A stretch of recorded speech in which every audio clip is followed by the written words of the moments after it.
Joining me now is Danny Cevallos. He's a criminal defense attorney and NBC News legal analyst. And on set, tonight's panel, Christina Bellantoni, former editor-in-chief of Roll Call and now director of the USC Annenberg Media Center out in lovely Los Angeles. Howard Fineman, NBC News analyst, and Michael Steele, former RNC chair and also an MSNBC contributor. Danny, let me start out with you. You've been a defense attorney. Paul Manafort's attorney today, his statement to the media, might as well have said, please, Mr. President, pardon Paul Manafort? He should have, and at this point, it never hurts to ask. A pardon can be issued at any time. It can be a commutation. You say he should have, but did you hear that? Is that what you heard in his statement? That's what I meant by that. I'm sorry. I think the subtle message all along by Paul Manafort and his team and Manafort's conduct in going to trial and trying to hold out as long as he possibly could, the message throughout Paul Manafort's prosecution has been, hey, I'm a solid guy, pardon me. And I think today's statement was essentially consistent with that. Let me play Lindsey Graham, Howard, and take a listen to what he said today on this issue. Pardoning Manafort would be seen as a political disaster for the president. There may come a day down the road after the politics have changed that you'd want to consider an application for him like everybody else, but now it would be a disaster.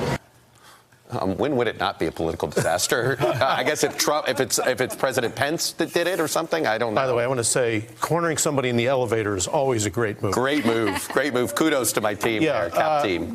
Yes.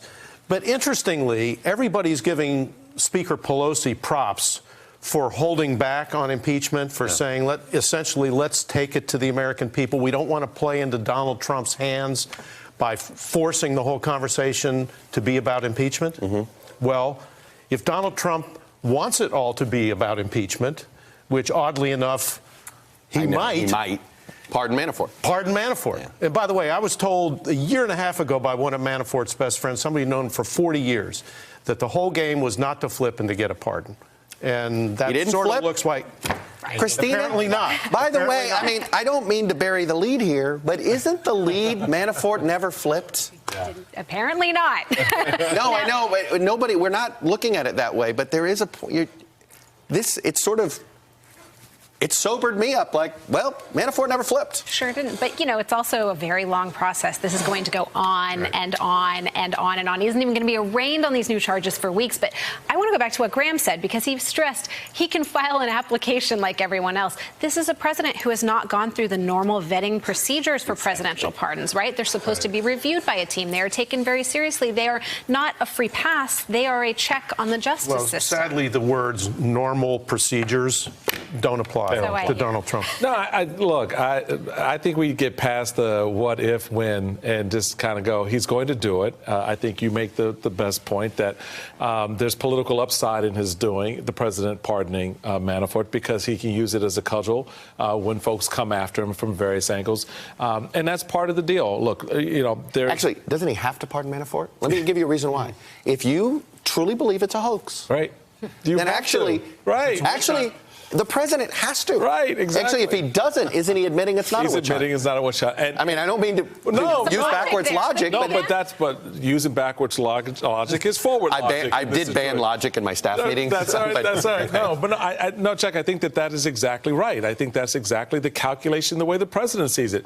You know, from his perspective, this is a win-win for me because, I can do the Manafort thing, right? He gets off the hook. He's been loyal, faithful, good, kind, courteous, all that.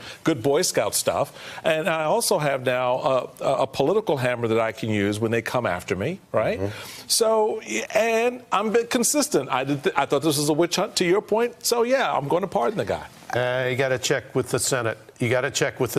I mean, Lindsey Graham... Check what with the Senate? No, well, Lindsey Graham is not always a great indicator of where the whole Republican body in the Senate is going to go. He's not. But I'd like to know what Mitch McConnell, I can never get through one of these shows without mentioning Mitch McConnell. And all right, Louisville boys. Where's he going to go? 2020. It's also about those Senate elections in 2020, right? And McConnell is going to really care. He does not want his candidates to have to be answering every single day. Danny, I'm just curious, as a defense attorney, are you surprised that Manafort wasn't more cooperative at the end? The only theory I have is that the reason he wasn't more cooperative is that at the end of the day, he feared the Russians and these oligarchs more than he feared the federal government. That's a theory I've heard, too, and that's one of two very good reasons why Manafort may have never cooperated. Number one, he is afraid of Russians. Number two, he thinks and holds out hope that President Trump, late in the wee hours of the night, might tweet out a pardon for him. And I'm not being glib. A tweeted pardon is just as effective as if it went through the normal procedures. Wait a minute. Is that right? Wait a minute. Are you not only still has to sign something? No. Formal document? No. There is. Whoa, understand are you this. kidding me? All of the procedures that have been created, like the pardon office and everything else, are there to assist the president. The pardon power is defined in the Constitution. It knows few strictures. There are very little in the way of formal requirements. We've only created those over the years to make a procedure So you and a say process. this is a verbal contract? It's just not says- a contract at all, and in fact, not only is it not a contract, but Well, it what can is be it? done. It can be done verbally. It can be done orally. It could be done by a tweet. And the most important thing about a pardon is, once given, you cannot. There are no can't take it takebacks with away. a pardon.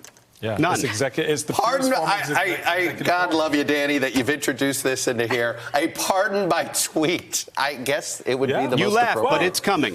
You're- Believe you me, know it's what? coming. You're right. I shouldn't laugh. He's exactly right. It is the purest form of executive authority, and it's one of those spaces created for the president that he has absolute autonomy. Well, so he can do it any way he wants to. He'll have to decide, the president will have to decide politically whether he thinks it's better to make this an impeachment proceeding going to 2020 Yeah. or let it slide to the election. And knowing And I the way wouldn't he's say- proceeded so far, every time there's a chance to make it more controversial, Does. See, he I does. think it's the drama, He not does. the politics. You know, Christina, though, I am wondering if this is a good idea while Mueller is still writing his report. I mean, you have the lawyer out there of Manafort's just mocking the judge and just saying things that didn't happen in that courtroom.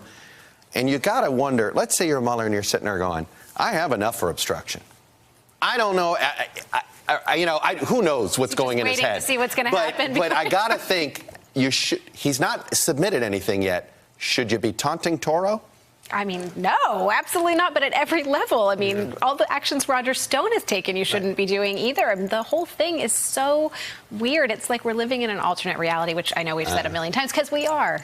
I love when we have visitors now from the West Coast. They sit there. What world are you guys living in? And I'm like, How is this possible? we know. Welcome to Wonderland, Alice. You know, at this point, Danny, I gotta think. I mean, taunting the judge today.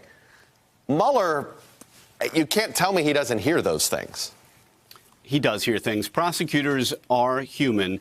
And in any case where you're taunting or provoking a judge like that, not only does the DOJ hear it, but the other judges hear it as well. It's never a good idea. The biggest goal for any defendant appearing before the court, whether at sentencing or at trial, is relentless politeness. That is the way for most of us in criminal court to deal with the court and with the government. And in the hearing, Manafort was polite, and he seemed to try to fall on his sword. Again, politeness. I don't mean to appear so cynical about it, but I'm trying to think the way the president thinks. And at every turn, he's wanted to make it more confrontational and more about the possibility of impeachment, never and runs not less. from controversy. And if Nancy Pelosi has said, I don't see the evidence now, and we have to wait for something explosive, well, try the pardon and see what she does then. Right. He'll give it to her. Danny Savalos, pardon by tweet. There's your legacy, brother.